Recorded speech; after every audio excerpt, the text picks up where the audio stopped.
오늘 함께 나눌 하나님의 말씀은 사도행전 8장 4절에서부터 17절까지의 말씀입니다. 사도행전 8장 4절에서부터 17절까지의 말씀, 신약성경 199페이지입니다. 이제 하나님의 말씀을 저와 여러분이 한 절씩 교독하겠습니다. 그 흩어진 사람들이 두루 다니며 복음의 말씀을 전할세.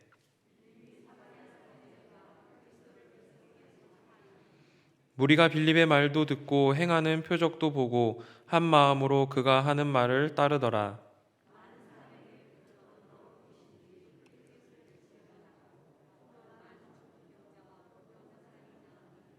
그 성에 큰 기쁨이 있더라.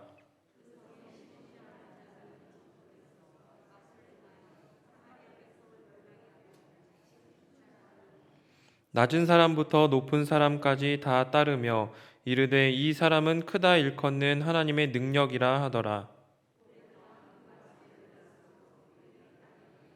빌립이 하나님 나라와 및 예수 그리스도의 이름에 관하여 전도함을 그들이 믿고 남녀가 다 세례를 받으니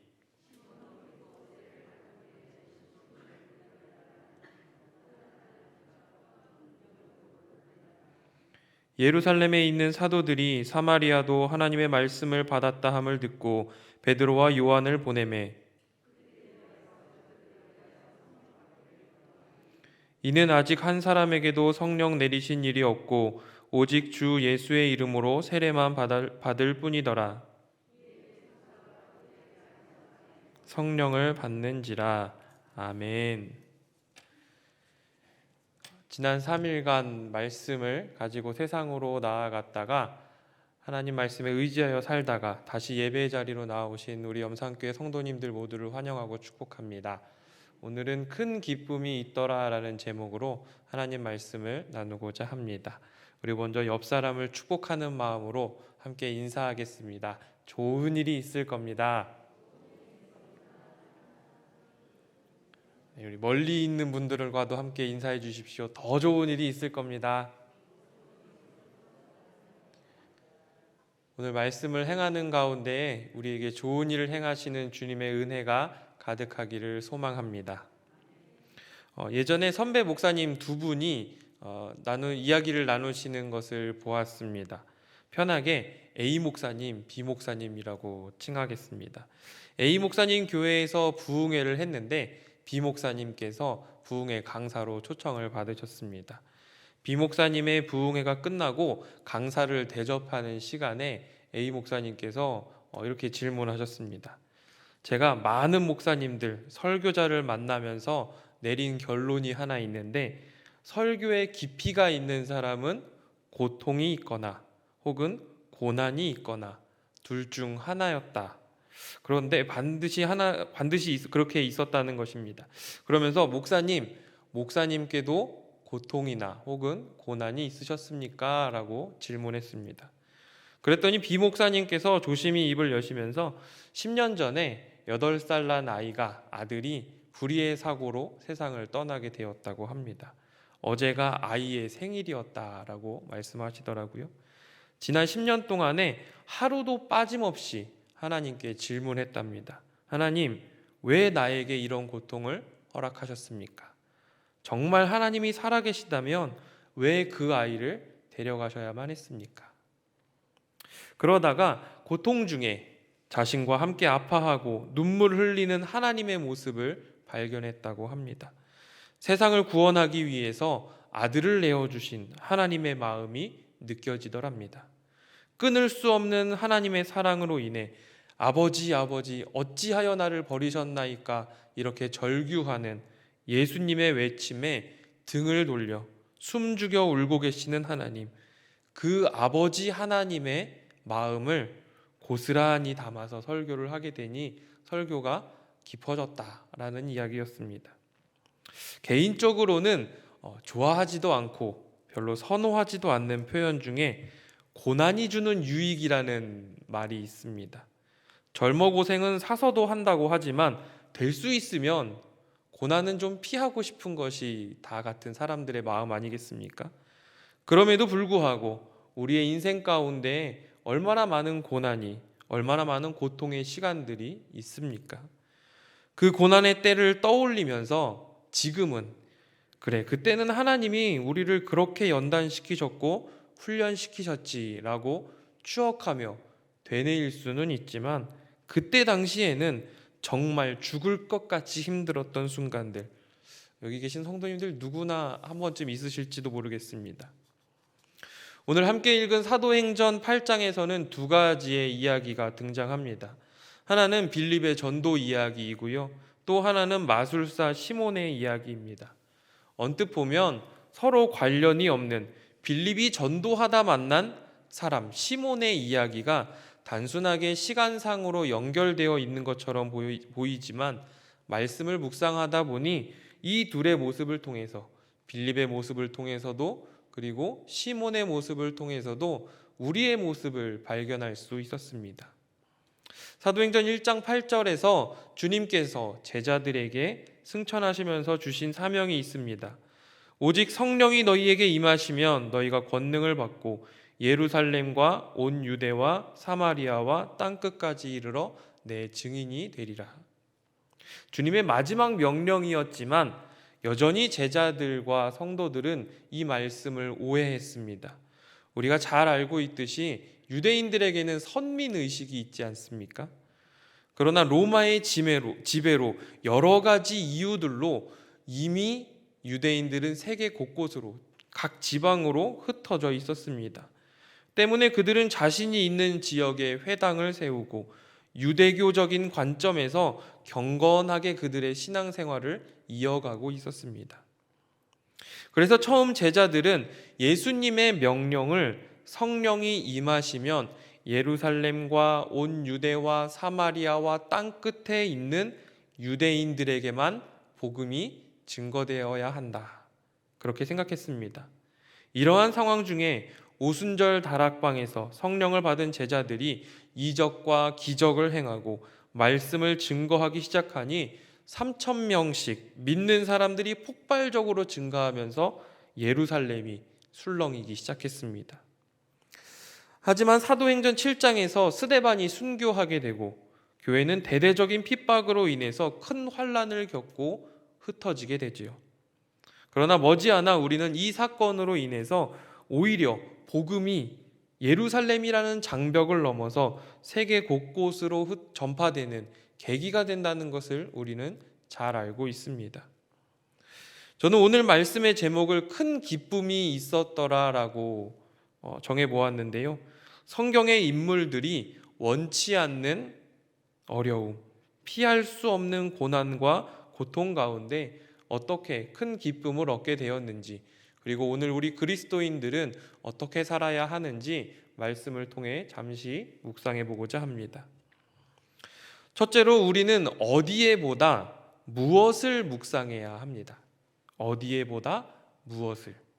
앞서 말씀드린 바와 같이 스데반의 순교 사건으로 인해서 예루살렘에 어마어마한 핍박과 박해가 시작되었습니다. 그 박해가 얼마나 심했는지 사도 외에는 다 유대와 사마리아로 모든 땅으로 흩어졌다고 성경은 말합니다. 예수의 부활도 목격했고 약속하신 성령도 받았는데 그럼에도 불구하고 박해가 시작되자 사람들이 여러 곳곳으로 흩어졌다는 것을 볼 때 그 핍박이, 그 박해가 얼마나 심했는지 짐작해 볼 수 있을 것 같습니다.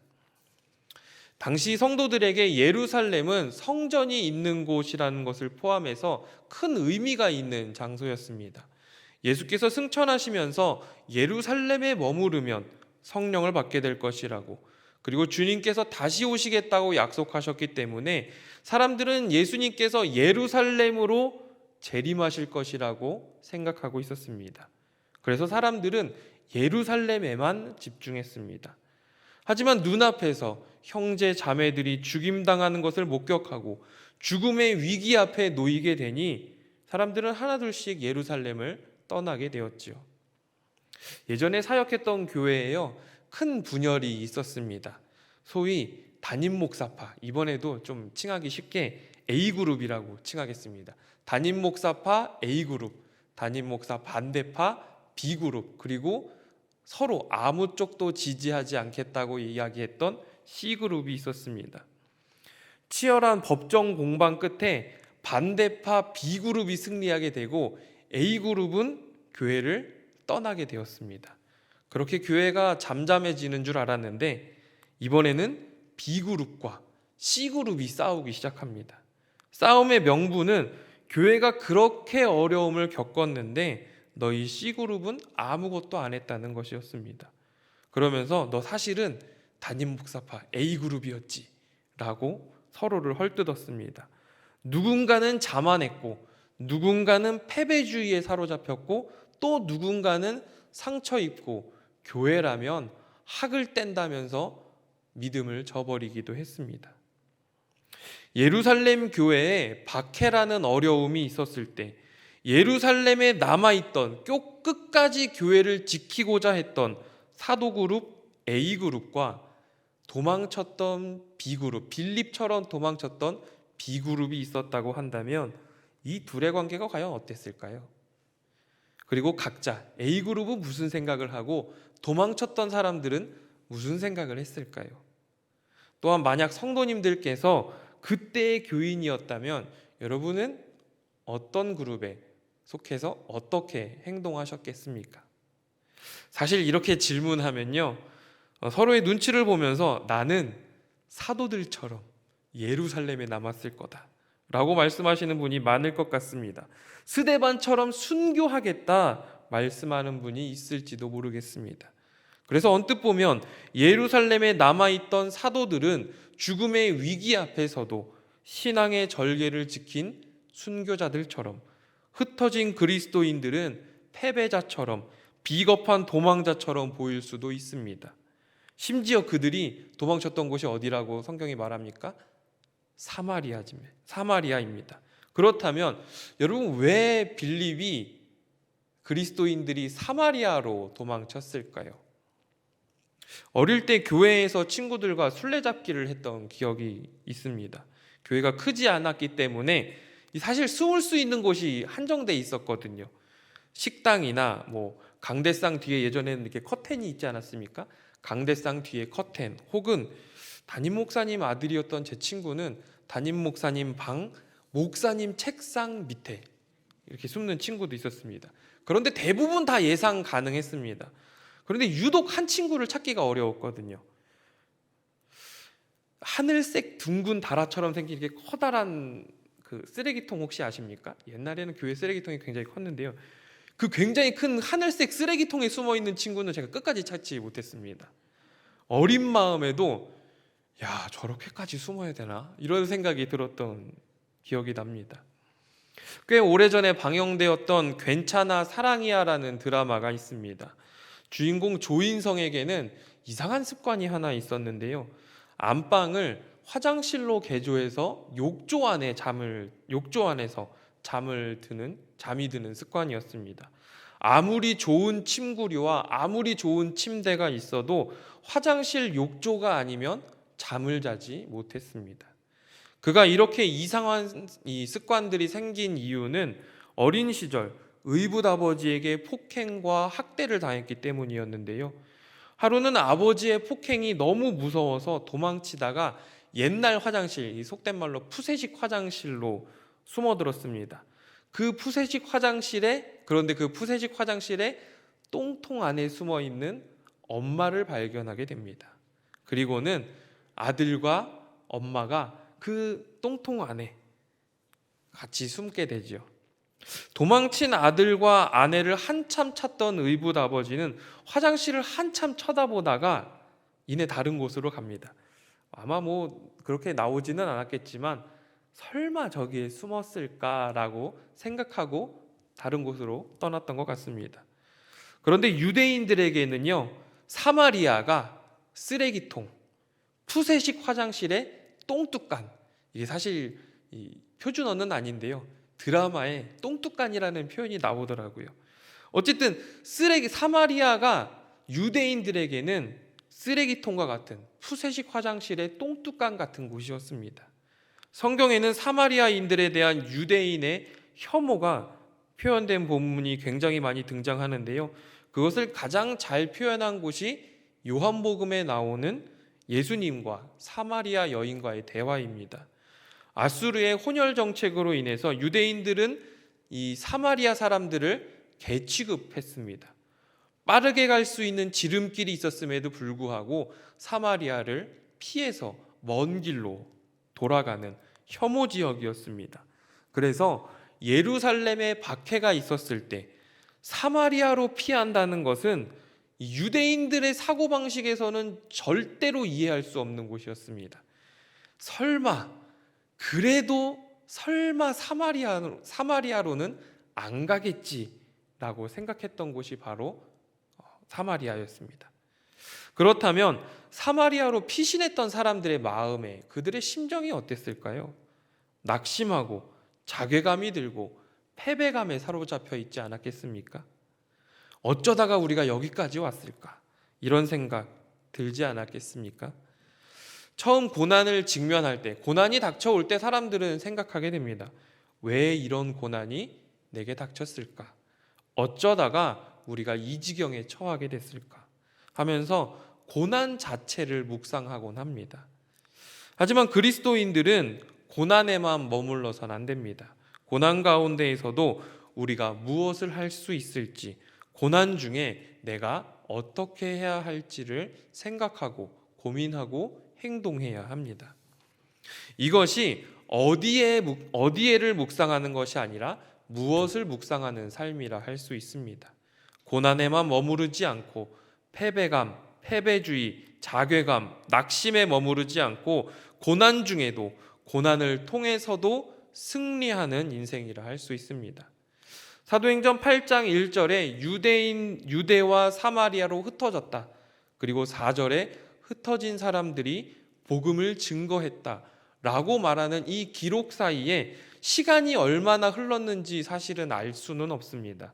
그러나 분명한 것은 성도들이 고난이라는 상황에 집중하지 않고 그것을 이기고 오히려 위기를 기회로 삼았다는 것을, 사명을 감당했다는 것을 우리는 주목해야 합니다. 사랑하는 염산교회 공동체 여러분, 모두가 스데반 같은 순교를 결심하지만 실제로 죽음의 위기 앞에서는 아무나 그렇게 행동할 수는 없습니다. 어쩌면 대부분은 빌립과 같이 도망치고자 하는 사람들이 더 많을 수도 있습니다. 하지만 하나님께서는 스데반과 같은 순교자도 귀하게 사용하시지만 때로는 쓰레기통, 뒷간에 숨은 패배자들에게도 새 힘을 주셔서 다시금 사명을 감당할 수 있도록 인도해 주십니다. 견딜 수 없는 고난과 고통으로 인해서 아파하시는 성도님들이 계십니까? 혹은 고난을 피해 도망쳤다고, 고통을 피해서 도망쳤다고 실패감에 사로잡힌 성도님들이 계실지도 모르겠습니다. 어디에 있는지, 왜 그런지에만 집중하지 말고 실패했어도 도망쳤어도 그곳에서 무엇을 할 수 있는지 묵상하십시오. 그리고 지금 내가 할 수 있는 가장 작은 일, 내가 할 수 있는 그 일부터 사명으로 여기고 감당하십시오. 그러면 반드시 승리하게 됩니다. 두 번째로 이 성숙에는 성령의 도우심이 필요합니다. 빌립이 사마리아에서 전도할 때 마술사 시몬이라는 사람을 만났는데요. 아마도 시몬은 사마리아에서 이미 많은 인지도를 얻었던 인물로 보여집니다. 10절의 말씀을 보십시오. 낮은 사람부터 높은 사람까지 다 따르며 이르되 이 사람은 크다 일컫는 하나님의 능력이라 하더라. 이 성경의 주석에 따르면요, 시몬이 행했던 마술을 실제로 기적을 행한 것이 아니라 속임수였다라고 해석하고 있습니다. 거짓으로 마술을 행하던, 거짓으로 기적처럼 보이는 일들을 행하던 시몬이 실제로 복음을 듣고 세례를 받은 이후에 빌립이 하나님의 능력으로 행하던 기적과 이적을 바라보니까 그게 너무 대단해 보이는 거예요. 큰 관심을 갖게 되었습니다. 이후에 예루살렘에 있는 사도들이 사마리아에서도 하나님의 말씀이 증거되고 사람들이 세례를 받는다는 이야기를 듣고 베드로와 요한을 파송하게 됩니다. 그리고 결국 그곳에서 물의 세례만 알던 예수 그리스도의 이름으로 세례만 받았던 이들에게 성령이 임하도록 기도했고 그들에게도 드디어 성령이 임재하게 되지요. 오늘 본문에는 포함하지 않고 읽지는 않았지만 이후 시몬은 사도들에게 자신도 성령의 권능을 받아서 내가 안수하는 사람들에게 성령을 줄 수 있는 그런 권능을 달라고 돈을 바치는 일이 벌어지게 됩니다. 이에 분노한 베드로가 제가 알기로는 성경에서 가장 긴 욕을 시몬에게 퍼붓는데요. 내가 하나님의 선물을 돈은 주고 살 줄을 생각하였으니 내 은과 내가 함께 망할지어다. 하나님 앞에서 내 마음이 바르지 못하니 이 도에는 내가 관계도 없고 분깃될 것도 없느니라. 그러므로 너의 이 악함을 회개하고 주께 기도하라. 혹 마음에 품은 것을 사하여 주시리라. 내가 보니 너는 악독이 가득하며 불의에 매인 바 되었도다. 우리 4절, 4절이나 되는 아주 긴 욕을 막 쉴 새 없이 퍼붓습니다. 잔뜩 겁을 집어먹은 시몬이 나를 위하여 주께 기도하여 말한 것이 하나도 내게 이루어지지 않게 해달라고 요청하게 됩니다. 어쨌든 이렇게 에피소드가 끝나게 되는데요. 사실 이후에 시몬이 진짜 회개하고 온전한 신앙을 가졌는지 혹은 아예 엇나가 버려서 그가 신앙을 버리게 되었는지는 알 수는 없습니다. 돈을 주고 성령을 사려 했다는 그 행동 하나로 인해서 어쨌든 시몬이라는 성직 매매라는 단어가 생긴 것으로 볼 때 성경은 분명히 그의 행동이 잘못됐다는 것을 콕 집어서 말하고 있습니다. 그런데 성도님들, 우리에게도 시몬과 같은 모습이 있지는 않습니까? 우아하게 신앙생활하면서 하나님이 주시는 복과 은혜만 누리려고 성령을 나의 조력자쯤으로 생각하면서 내가 원하면 뭐든 뱉어내야 하는 도깨비 방망이쯤으로 여기는 태도, 우리에게도 있지 않습니까? 시몬이 돈을 가지고 성령을 사려 했던 것처럼 내가 이만큼 헌신하면, 내가 이렇게 교회 헌금도 많이 하고 이만큼 헌신하면 당연히 하나님도 나에게 응당 대가를 지불해야 한다라고 그렇게 생각하면서 신앙생활 하지는 않습니까? 제가 굉장히 좋아하는 음식이 하나 있는데요. 교회 밑에서 우리 교회 집사님이 운영하시는 이 선칼국수 집에 김치찌개를 제가 굉장히 좋아하거든요. 수많은 곳에서 김치찌개를 먹어봤지만 단연 개인적으로는 선칼국수의 김치찌개가 으뜸이라고 저는 생각합니다. 하루는 집사님께 비결을 여쭤봤습니다. 집사님, 김치찌개가 어떻게 이렇게 맛있어요? 그랬더니 고향에서 어머니가 직접 담근 김치로 3년 동안 김장독에 묵혀놓은 묵은지로 김치찌개를 끓인다고 하시더라고요. 그런데 시간만 지난다고 다 맛있는 김치, 묵은지가 되는 건 아니지 않습니까? 일반 냉장고에 오래된 김치를 꺼내면 어떻습니까? 제 아내는 이것을 김치가 미쳤다라는 표현을 쓰더라고요.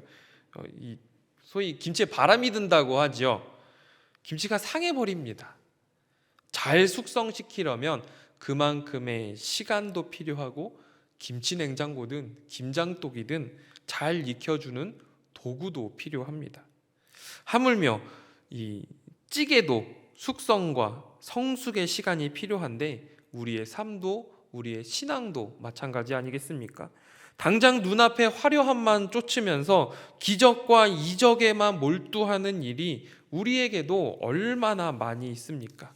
성숙의 시간 없이, 성장의 시간 없이 그저 결과만 바라는 모습, 또는 성령의 도움 없이 그저 시간만 허송세월 보내다가 상해버린 김치를 보는 것 같은 그런 허탈함들이 우리에게도 있지는 않습니까?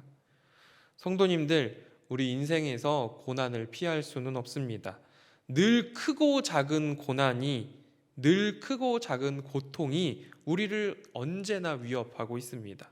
그러나 빌립이 사마리아 전도에서 크게 성공할 수 있었던 것, 사도들이 안수할 때 성령이 임하고 기적과 이적이 나타나게 된 것은 그들이 고난과 고통 가운데에서도 믿음을 잃지 않고 때로는 실패하고 때로는 넘어지고 때로는 도망쳤다 할지라도 다시 일어서서 사명을 감당함으로 말미암아, 또한 성령의 도우심으로 말미암아 인내하여 얻어낸 결과라고 할 수 있습니다.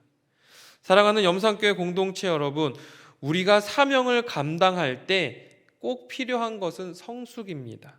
그런데 그 사명을 감당하기 위해 성숙이라는 인내의 시간들을 견뎌내기 위해 더욱더 필요한 것은 바로 성령의 도우심인 줄 믿습니다. 나 하나 구원받았다고 안도하거나 나 하나 구원받았다고 만족하지 마십시오. 고난과 고통, 실패와 좌절로 인해서 낙심하지도 마십시오. 어려움 중에 구원의 기쁨을 누리고 성령의 도우심으로 인내하면서 더욱더 단단해져서 복음 전파의 사명까지 감당하는 진짜 그리스도인, 진짜 주님의 제자가 되시기를 주님의 이름으로 축복합니다. 말씀을 정리하겠습니다. 어떤 공동체나 개인에게 어려움이 닥쳐올 때에 빠지기 쉬운 두 가지 함정이 있는데요. 하나는 자만과 하나는 패배감입니다. 고난을 당할 때, 고통의 시간을 보낼 때 어디에 있는지가 아니라 무엇을 할 수 있을지 묵상하십시오. 누군가는 예루살렘에 있으면서도 배교한 사람이 있고요. 또 누군가는 빌립처럼 처음에는 사마리아로 쓰레기통과 같이 뒷강과 같은 곳에 도망쳤다 할지라도 그곳에서 다시 사명을 감당하는 사람도 있을 것입니다. 사도행전 1장 8절의 핵심은 성령이 임하셔서 권능을 받으면 어디에서? 예루살렘이냐? 유대냐? 사마리아냐? 땅끝이냐? 장소가 중심이 아니라 무엇을 증인이 되리라는 그 말씀이 핵심이라 생각합니다. 성령을 받으면 어디에서나 어떠한 상황 가운데에서든지 언제든지 증인이 된다. 중요한 것은 어디라는 상황이 아니라 무엇이라는 사명인 것입니다. 그러므로 고통 중에 있는 형제, 자매를 함부로 판단하거나 비난하지 마십시오. 타인의 고난을 평가하는 것보다 어리석은 것은 없습니다. 고통 중에 있는 성도들을 위해서 기도할 때에는 그들이 고난을 잘 이겨낼 수 있도록, 비록 넘어졌어도 다시 일어서서 사명을 감당할 수 있도록 힘을 달라고 그들을 위해서 중보하십시오. 만약 내가 고통 중에 있다면 고난 중에도 감당할 수 있는 사명이 무엇인지 그 사명을 감당할 수 있도록 믿음과 능력을 달라고 간구하십시오. 그러면 때로는 넘어져도, 때로는 비참하게 사마리아로 도망쳤어도 그곳에서 다시 하나님이 주시는 능력으로 복음 증거의 사명을 계속 감당해 나갈 수 있게 될 줄 믿습니다. 오늘 말씀의 제목인 큰 기쁨이 있었다라는 것은 단순하게 복음을 듣고 기적과 이적을 경험한 것에서 그렇게 경험한 기쁨이 아니라 고난을 이겨내고 패배와 실패와 좌절 가운데에서도 다시 일어나 사명을 감당했을 때 얻은 진정한 기쁨이라는 사실을 우리가 기억할 수 있기를 소망합니다. 또한 우리가 사명을 감당함에 있어서는 반드시 성숙의 시간이 있어야 하고 그 성숙의 시간 동안 성령의 도우심이 필요함도 기억해야 합니다. 이제 사랑하는 우리 염산교회 성도님들 모두가 성령의 도우심으로 말미암아 사명도 감당하고 증인이 되어 언제나 어디서든지 예수님의 증인이 되어 큰 기쁨을 누리는 모든 염산의 성도님들이 되시기를 주님의 이름으로 축복합니다. 기도하겠습니다. 살아계신 하나님, 때로는 우리에게 고난과 어려움이 있다 할지라도 우리에게 다시 일어설 수 있는 새 힘을 주시니 감사합니다. 우리가 처한 상황에서 주님께서 우리에게 맡겨주신 사명이 무엇인지 깨달아 알게 하시고 그 사명을 다시 감당할 수 있는 새 힘과 능력을 더하여 주옵소서. 우리 주변에 있는 아파하는 이들을 위해서 중보하게 하시고 그들을 위로할 수 있는 위로의 사역자들이 되어 하나님 나라의 기쁨을, 주님이 주시는 큰 기쁨을 누리는 우리 모든 성도들이 될 수 있도록 하나님 우리에게 힘도 주시고 능력도 주시고 은혜도 베풀어 주옵소서. 예수님의 이름으로 기도합니다. 아멘.